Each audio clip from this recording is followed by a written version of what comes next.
Okay, so let me ask you this. Can one country just cross a border and arrest another country's president? It sounds like something straight out of an action movie, right?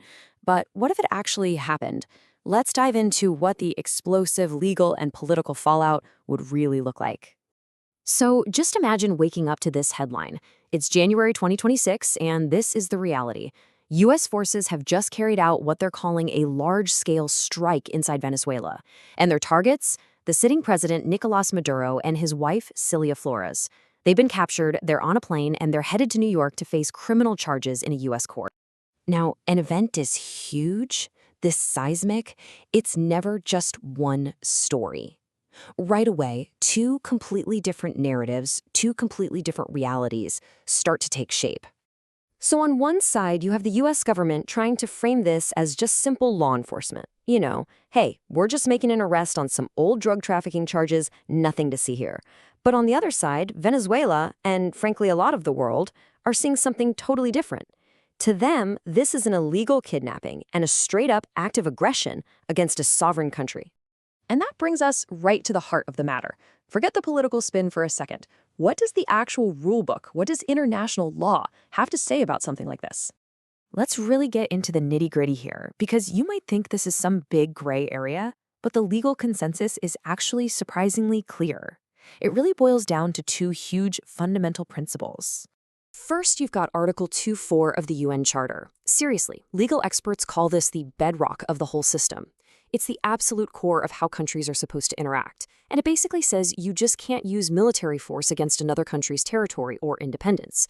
No ifs, ands, or buts about it, unless it's pure self-defense or the UN Security Council gives you the green light.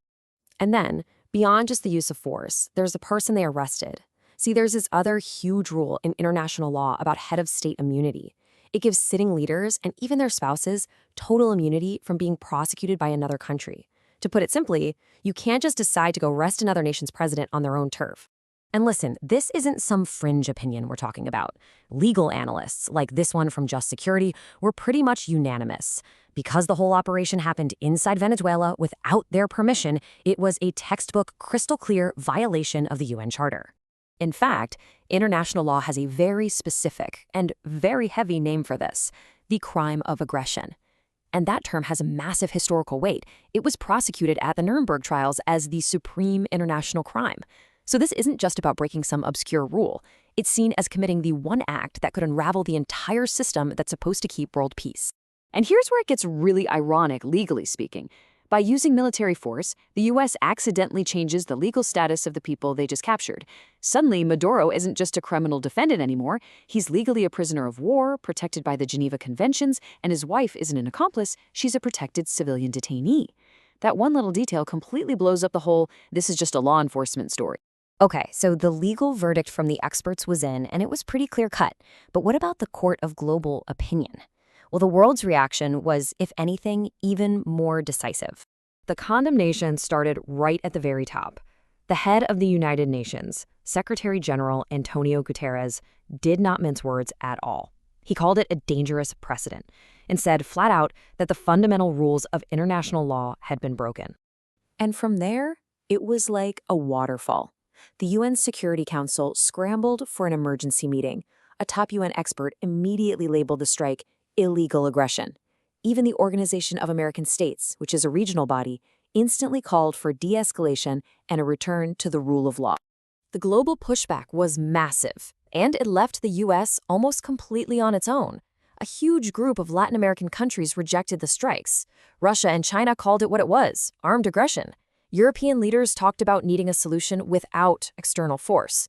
The support was so thin, with only a handful of the staunchest allies cheering it on, that it really made people question the U.S.'s standing on the world stage.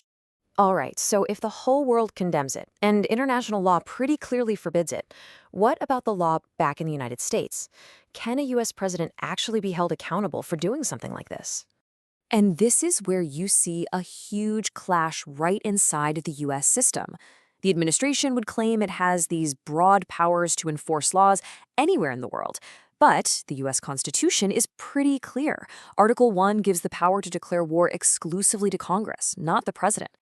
So, legal experts immediately said this was a massive overreach. The action just stomped all over the War Powers Resolution, which is supposed to limit a president's power to send troops into conflict without a sign off from Congress. There was no authorization, and this is key, there was no claim that Venezuela was about to attack the US, which could have justified it. The constitutional crisis this kicked off led to immediate calls for impeachment. But here's the final and maybe most frustrating twist in all of this. Despite what seems like clear violations of both international and domestic law, actually prosecuting a US president for an official act is, well, it's almost impossible. A sitting president has very broad immunity, and the legal precedent for holding them criminally responsible for policy decisions, even after they're out of office, just really isn't there. So that leaves us with this profound and pretty unsettling question. When the world's most powerful nation breaks what's been called the supreme international law, but faces basically no consequences at home, who then is left to enforce the rules? And what does that mean for the rest of the world?